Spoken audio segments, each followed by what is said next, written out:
欢迎来到阿里厨房。今天咱们来做天麻炖鱼头。鱼头指的是这家伙的头，在我这里，一个鱼头的价格基本跟一条鱼的价格相当。所以作为一个勤俭持家的人，是不可能光买一个鱼头的。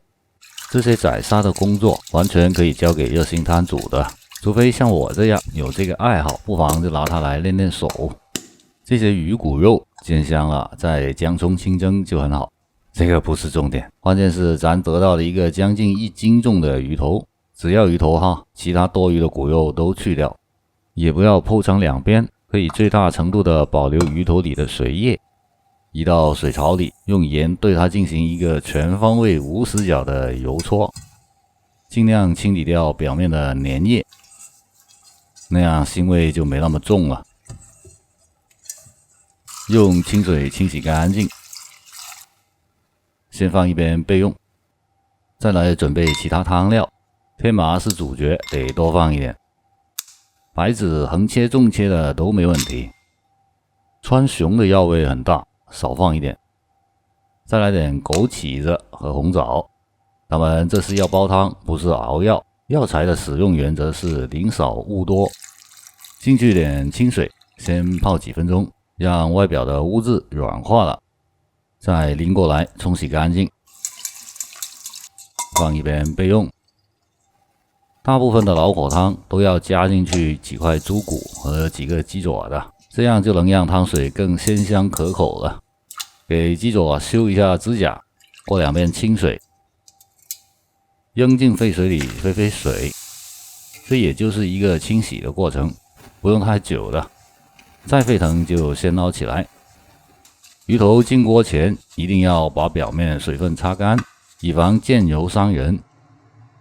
热锅下油，鱼头下锅煎，这样能大大的减轻鱼腥气。油不要一次加足，看见锅里没多少油了，再加一点，差不多了，加进去一些姜片，跟鱼头一起煎香。看见姜片开始出现焦边了，沿锅边蘸进去一些绍酒，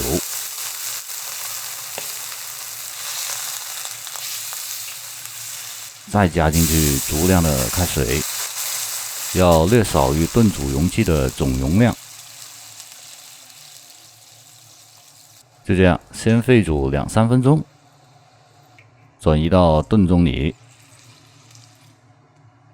我家的古董炖盅太高了，进不了锅，就直接用砂锅了，也没毛病。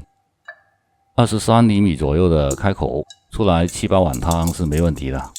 把刚才准备好的汤料全都加进去，包括刚才锅里的鱼汤。汤不够，加点开水凑够。盖子上最好用砂纸密封起来。砂纸的好处就是既能密封防水，又能透气。没有的话，也可以用保鲜膜将就一下，但一定要用能耐高温的哈。接着就放进锅里开始炖了，先用中火炖10来20分钟，再改小火维持沸腾炖3个小时。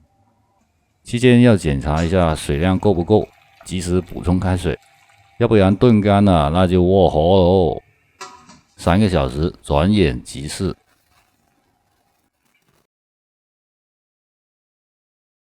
只要加点盐就可以开动了。面上的是受热凝固的蛋白质，可以直接无视它。前阵子老妈头感不适，炖了几盅，收效还算明显。当然了，有病还是要去看医生的，毕竟这只是个汤，用来解馋保健可以，但绝对不能代替药物的。咸味不够，可以直接在自己的碗里加点盐花。来，干了！我是阿里，谢谢你的观看，咱们下期再见。